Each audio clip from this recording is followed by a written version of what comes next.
우리 옆에 계신 분들과 인사합시다. 잘 오셨습니다. 네, 한 번 더 인사합시다. 잘 되고 있습니다. 잘 되고 있습니다. 우리는 닮아갑시다 라는 주제로 7주 전부터 말씀을 나누었습니다. 닮아갑시다. 첫 번째 주제가 뭐였습니까? 바로 믿음에 대해서 우리가 배웠죠. 믿음, 덕, 지식, 절제, 인내, 경건, 형제우애. 우리는 이 7가지의 성품들을 함께 말씀을 통해 배웠습니다. 그리고 오늘은 마지막 시간으로 하나님의 가장 위대한 성품인 사랑에 대해 말씀을 나누겠습니다. 여러분, 기독교에 있어서 가장 중요한 3가지 가치가 있다면 무엇일까요? 우리가 오늘 읽은 고린도전서 13장 13절에서 그 3가지 가치를 가르쳐주고 있죠. 오늘 13절 말씀을 3번역으로 제가 한 번 더 읽어보겠습니다. 그러므로 믿음, 소망, 사랑 이 3가지는 항상 있을 것인데 그 가운데서 으뜸은 사랑입니다. 아멘. 여러분, 이 3가지 가치가 무엇이라고요? 믿음과 소망과 사랑입니다. 그런데 본문에 보니까 이 3가지는 항상 있을 것이다 이렇게 말씀하고 있어요. 이 3가지는 언제 특정한 시간에만 필요한 것이 아닙니다. 언제 가끔만 꺼내다 쓰는 것이 아니에요. 우리 삶 가운데 우리가 신앙생활을 해나감에 있어서 이 3가지는 항상 있어야 하는 것입니다. 항상 필요한 것이죠. 그런데 이 3가지 중에 그래도 한 가지를 꼽으라면 그 한 가지가 뭐라는 거예요? 사랑이다라는 것입니다. 그래서 하나님의 최고의 성품, 최고의 속성은 바로 사랑이에요. 요한일서 4장 16절 말씀을 보십시오. 하나님이 우리를 사랑하시는 사랑을 우리가 알고 믿었노니. 따라해 보십시오. 하나님은 사랑이시라. 아멘. 아멘. 그렇습니다. 하나님은 사랑이십니다. 우리가 지난 7주 동안 살펴보았던 믿음, 덕, 지식, 절제, 인내, 경건, 형제우애 등은 결국 오늘 우리가 함께 나누고 있는 이 사랑의 성품이라는 최종 목적지에 도달하기 위한 징검다리였어요.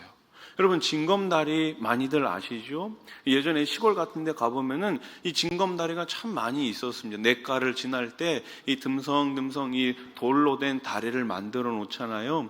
여기 화성에 이 화홍문에 가보면은 이 징검다리가 있습니다. 혹시 가보신 분들 계신가요?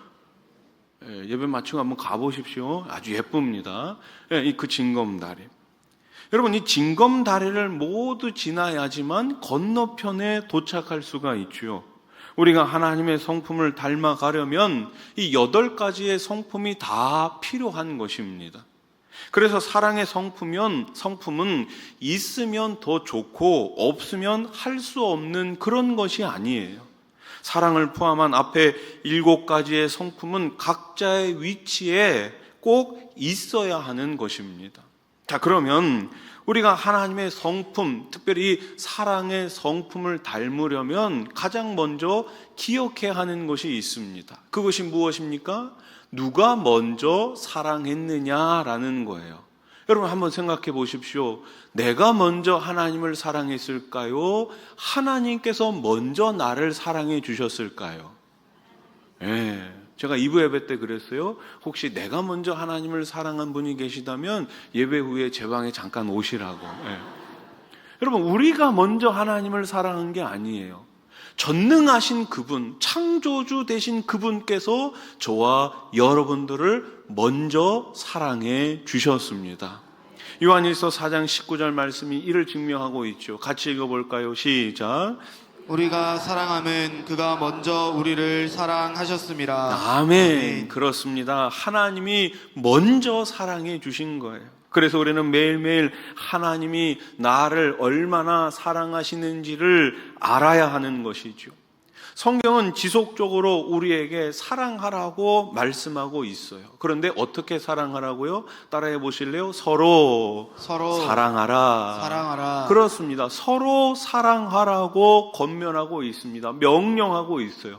심지어 주님께서는 이 땅에 오셔서 누구까지 사랑하라고 말씀하십니까? 원수까지도 사랑하라고 말씀하셨어요. 마태복음 5장 44절, 나는 너희에게 이르노니 너희 원수를 사랑하며 너희를 박해하는 자를 위하여 뭐해라? 기도하라. 여러분 한번 생각해 보십시오.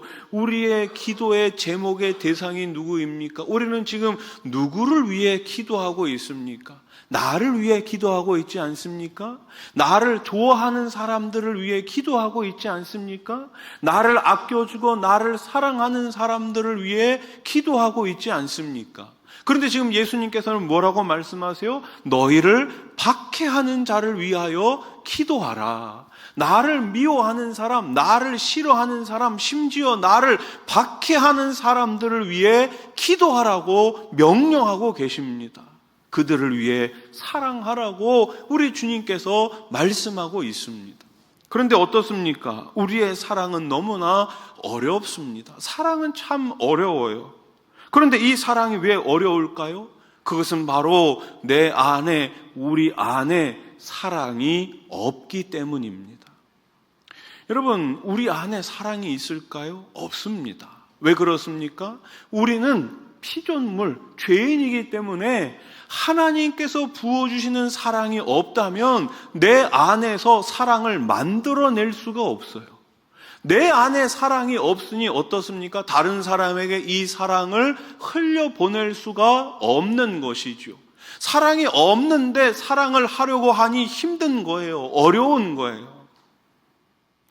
그런데 놀라운 것이 있습니다. 사랑이 없는 우리 안에 하나님의 사랑이 부어지고 가득 차게 되면 물이 흘러 넘치듯 사랑이 흘러 나오게 되는 것입니다. 내 안에 무엇이 있어야지 다른 사람에게 줄 수 있는 것이 아니겠습니까? 지난주에 제가 방에 있는데 누가 이렇게 노크를 하시더라고요. 가끔 교회에 좀 어려운 분들이 찾아오십니다. 도움을 요청하는 분들이 계세요. 그럼 이제 사무실에 가서 우리 사무 보시는 권사님께서 이렇게 얼마를 이렇게 드립니다. 현금을 드려요. 근데 그날 이제 우리 사무 보시는 권사님이 잠깐 일정이 있어서 자리를 비우셨거든요. 이분들 참 대단합니다. 그냥 안 가세요. 예. 절대로 그냥 가시는 법이 없어요. 예. 제 방에 노크를 하는데 네 하면 이제 보통 이제 뭐 들어오시거나 누굽니다 하는데 아무 말이 없는 거예요. 예. 제가 이제 나가서 보니까 이제 역시나 그분이셨어요. 예. 그래서 이제 좀 도와달라고 요청을 하시길래 잠깐만 기다리시라고. 그러면서 이제 제가 방으로 다시 들어오는데 아차 싶은 거예요. 지갑은 있는데 지갑에 요즘 현금을 잘 안 넣고 다니잖아요. 우리가 다 웬만하면 카드 쓰잖아요. 그때 딱 안 거예요. 그래서 제가 너무 죄송하다고 지금 지갑에 현금이 없어서 그러는데 다음에 오시면 제가 꼭 드리겠다고. 이분 참 대단하시죠. 괜찮다고 그러면서 그냥 가시는 게 아니라 목사님 그러면 이체해 주세요 이러더라고요. 이체 시켜달라고. 네. 중국을 폄하하는 건 아니지만 중국에 이제 그분들은 뭐 QR코드 다 있다 그러더라고요. 그래서 참 이분 대단하시다 이러면서 계좌번호를 열심히 적어갖고 저한테 주시더라고요. 제가 목사인데 거짓말은 할 수 없어서 근데 또 바로 보내자니 좀 그래서 약간 좀 뜸을 들였다가 제가 1시간 내로 보내긴 했습니다. 여러분, 내 안에 뭐가 있어야지만 다른 사람에게 줄 수 있는 거잖아요. 내 안에 사랑이 없는데 어떻게 사랑을 줄 수 있겠습니까? 내가 사랑으로 가득 차야지만 하나님께서 부어주시는 사랑이 있어야지만 다른 사람에게 그 사랑을 줄 수 있는 거예요. 어릴 적부터 부모님과 가족에게 사랑을 많이 받고 자란 사람은 누군가를 사랑하는 것이 어렵지 않지요. 가정에서부터 사랑하는 법을 배웠고 누군가를 사랑할 때 사랑받는 법도 배웠기 때문입니다. 그런 사람은 사랑을 받을 때 애써 사랑을 거부하지 않고 감사하게 그 사랑을 잘 받습니다. 또 자연스럽게 누군가를 사랑할 기회가 왔을 때 어떻게 합니까? 그 사랑을 베풀어 주죠. 그래서 사랑을 많이 받고 자란 사람은 표가 나요. 표가 나. 아, 사랑을 참 많이 받고 살았구나. 표시가 납니다. 하지만 어려서부터 사랑을 받지 못한 분들도 계시죠. 그렇다고 해서 걱정할 필요 없습니다. 사람의 사랑과는 비교할 수 없는 하나님의 사랑을 우리가 받았기 때문이에요. 평생 사랑 한번 제대로 못하고 누군가에게 사랑을 표현해 보지도 못한 사람, 사랑에 인색한 삶을 살아온 사람도 있습니다. 이런 분들도 하나님의 사랑을 넘치도록 받으면 어떻게 되는 거예요? 다른 사람에게 이 사랑을 줄 수 있는 것이죠. 그래서 하나님의 사랑을 받으면 좋은 부모가 될 수 있습니다. 하나님의 사랑을 받으면 좋은 일꾼이 될 수 있습니다. 좋은 중직자가 될 수 있습니다. 좋은 성도가 될 수 있습니다. 좋은 하나님 나라의 동역자가 될 수 있는 거예요. 하나님의 사랑을 받으면 다른 지체들에게 사랑을 베풀게 되고 하나님의 사랑을 흘려보내는 멋진 성도가 될 수 있습니다. 간혹 이렇게 묻는 분들이 있어요. 하나님이 나를 사랑하시는 것을 어떻게 알 수 있을까요? 하나님이 진짜 나를 사랑하십니까? 그것을 어떻게 알 수 있을까요? 이때 우리가 할 수 있는 대답이 있습니다. 요한일서 4장 10절 말씀 같이 한번 읽어봅시다. 시작. 사랑은 여기 있으니 우리가 하나님을 사랑한 것이 아니요 하나님이 우리를 사랑하사 우리 죄를 속하기 위하여 화목제물로 그 아들을 보내셨음이라. 아멘. 아멘. 하나님의 사랑을 어떻게 확인해 볼 수 있을까요? 십자가 위에서 우리는 그 사랑을 확인할 수 있습니다. 십자가를 보십시오. 그 십자가 위에서 누가 죽으셨습니까? 우리 주 예수 그리스도가 그 십자가 위에서 죽으셨습니다. 하나님은 우리를 위해 그 아들의 목숨을 주신 것입니다. 그 이상 무엇으로 우리를 사랑하시는 하나님의 사랑을 증명할 수 있겠습니까? 하나님이 나에게 예수님을 주신 것만큼 큰 사랑이 어디에 있겠습니까? 그 사랑이 얼마나 위대한지를 깨닫고 우리가 그 사랑 앞에 매일매일 묵상한다면 우리는 그 순간 하나님의 사랑 안에 거하게 되는 것입니다. 그러면 이제 이런 질문을 해볼 수 있어요. 하나님이 나 같은 사람도 사랑해 주시는데 이렇게 못난 사람, 이렇게 죄 많은 죄인도 사랑해 주시는데 내가 뭐라고 다른 사람을 사랑하지 못하고 미워하고 있는가? 내가 뭐라고? 그래서 하나님은 우리가 서로 사랑하는 것이 마땅하다고 말씀합니다. 이어지는 11절 말씀을 보십시오. 사랑하는 자들아 하나님이 이같이 우리를 사랑하셨은즉 우리도 서로 사랑하는 것이 마땅하도다. 아멘. 마땅하다. 무슨 말씀이에요? 당연하다라는 말씀이에요. 하나님의 사랑을 체험하고 누리고 그 사랑이 우리 안에 가득 채워질 때 우리는 누군가를 사랑할 힘이 생기는 것입니다. 그때 내가 할 수 없었던 사랑도 할 수 있게 되는 것입니다. 지금 사랑하기 힘든 사람이 있으십니까? 사랑하기 힘든, 사랑하기 어려운 사람이 있으십니까? 그렇다면 이제 그 사랑을 멈추십시오. 더 사랑하려고 애쓰지 마십시오. 어차피 우리 안에 사랑이 없다면 불가능합니다. 그 대신 하나님이 지금 나를 얼마나 사랑하시는지를 깨닫고 그 사랑 안에 들어가시기 바랍니다. 하나님의 사랑 안에 먼저 잠기시기 바랍니다.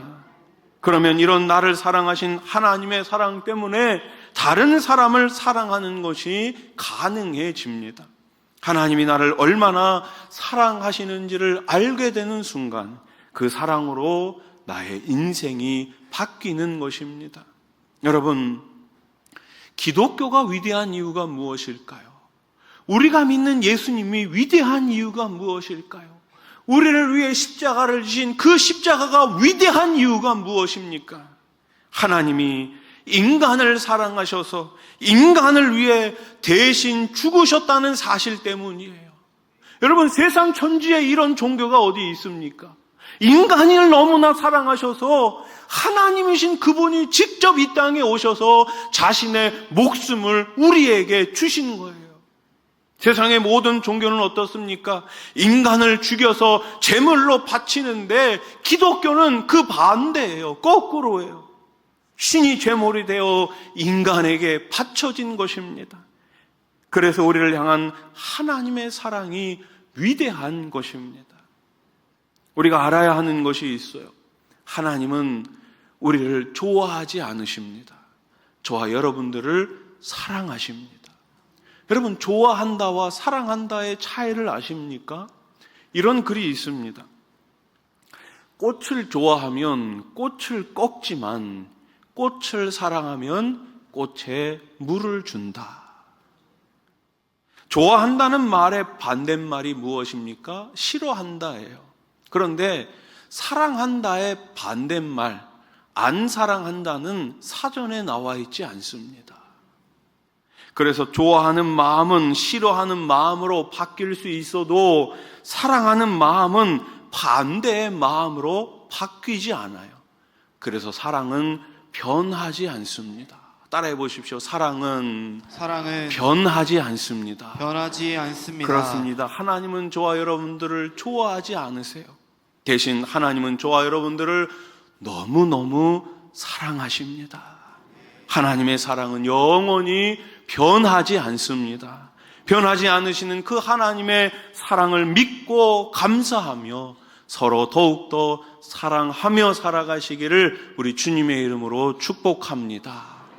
우리가 사랑의 성품 하나님을 담기 위해 또 한 가지 기억해야 하는 것이 있습니다. 그것이 무엇입니까? 바로 사랑의 특징 16가지를 늘 마음속에 기억하는 것입니다. 여러분, 우리가 흔히 사랑장이라고 부르는 고린도전서 13장에 볼 것 같으면은 사랑의 특징 16가지를 소개해주고 있어요. 이 16가지는 크게 두 가지로 나뉩니다. 첫째는 7가지 사랑은 이런 것이다 라는 표현과 사랑은 이런 것이 아니다 라고 표현하고 있는 9가지예요. 그래서 합쳐서 16가지가 되죠. 그런데 우리는 이 말씀을 읽을 때 보통 이렇게 생각합니다. 나도 이렇게 누군가를 사랑해야겠구나. 나도 고린도전서 13장에 나오는 사랑의 특징 이 16가지를 통해서 다른 사람을 이렇게 사랑해야겠구나 라고 생각합니다. 그러나 사실 이 말씀은 그런 의미가 아니에요. 여기서 사랑은 우리가 누군가에게 해야 하는 사랑이 아니라 하나님이 이미 우리에게 하신 그 사랑을 소개해 주고 있는 거예요. 그래서 이 사랑장에 나오는 사랑의 표현은 인간의 사랑이 아니라 바로 누구의 사랑인 거예요? 하나님의 사랑인 것입니다. 그러면 7가지를 먼저 살펴봅시다. 하나님의 사랑은 이런 것입니다. 첫째로 오래 참습니다.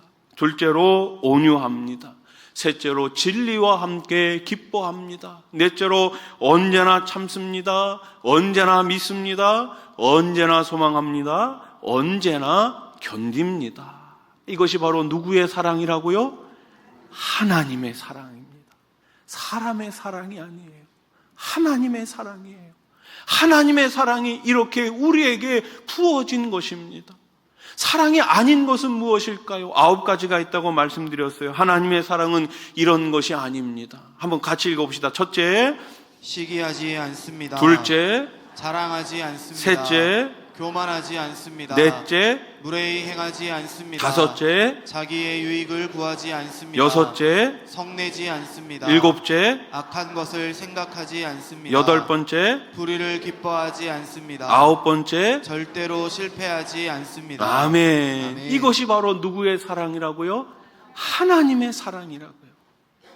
하나님은 우리를 이렇게 사랑해 주십니다. 이 사랑을 우리가 지금도 받고 있는 거예요. 이 사랑을 잊지 않고 우리가 이 사랑을 받고 있다는 사실을 깨달을 때 우리도 누군가를 사랑할 힘이 생깁니다. 대학교 앞에 한 교회가 있었습니다. 그 교회는 청년들을 위해 무료 식사를 제공했어요. 지방에서 온 학생들, 외국에서 온 학생들, 아침 식사를 못하는 학생들에게 매일 아침마다 식사를 제공해 주었습니다. 적게는 80명, 많게는 100수십 명의 식사 사역을 무려 11년째 계속 해오고 있었어요. 사실 대학생 사역이라는 것이 진이 빠지는 사역 아니겠습니까? 왜 그렇습니까? 4년을 졸업하고 나면 취직해서 다 떠나버리니 남는 게 없는 장사처럼 보이기 때문입니다. 11년을 그렇게 사역하다 보니 성도님들이 지쳐갑니다. 하루는 한 성도님이 목사님에게 찾아와 이렇게 말합니다. 목사님, 이 사역 그만하면 안 될까요?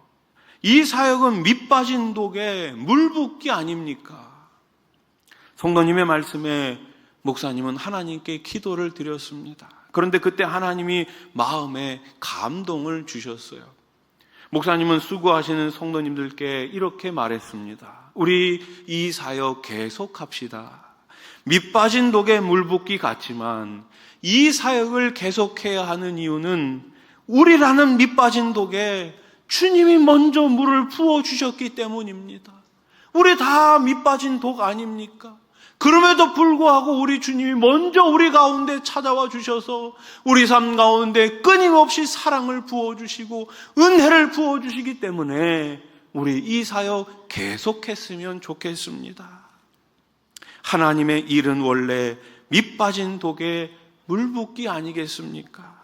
그러니 우리 계속 밑 빠진 독에 물을 부어 봅시다. 목사님의 말씀에 성도님들 모두가 은혜를 받았고 계속해서 이 사역을 이어나가고 있습니다. 여러분, 밑 빠진 독에 물을 붓는 방법을 아십니까?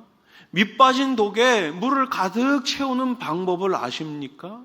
일반적인 방법으로는 불가능해요. 아무리 물을 열심히 가져다 부어도 결국 밑이 빠졌기 때문에 그 독에 금이 갔기 때문에 물은 계속해서 빠져나갑니다. 이 밑 빠진 독에 물을 가득 채우는 방법은 단 하나밖에 없어요. 어떻게 하면 됩니까? 이 독을 물 속에 던지는 거예요. 물을 붓는 게 아니라 이 독 자체를 물 속에 던지는 거예요. 물 속에 잠그는 거예요. 그러면 이 밑 빠진 독에 물이 가득 채워지는 것이죠. 주님이 우리에게 사랑을 부어주셔도 밑 빠진 독처럼 우리 안에 사랑이 남아있질 않습니다. 그래서 우리는 날마다 어떻게 해야 됩니까? 주님 안으로 들어가야 합니다. 사랑이신 주님 안으로 들어가야지만 우리 안에 사랑을 채울 수가 있는 거예요. 가지가 나무에 붙어 있으면 열매를 맺을 수 있습니다. 우리가 주님 안에 거할 때 우리는 사랑을 흘려보낼 수 있습니다. 요한복음 15장 5절 말씀, 나는 포도나무여 너희는 가지라. 그가 내 안에, 내가 그 안에 거하면 사람의 열매를 많이 맺나니 나를 떠나서는 너희가 아무것도 할 수 없음이라. 아멘.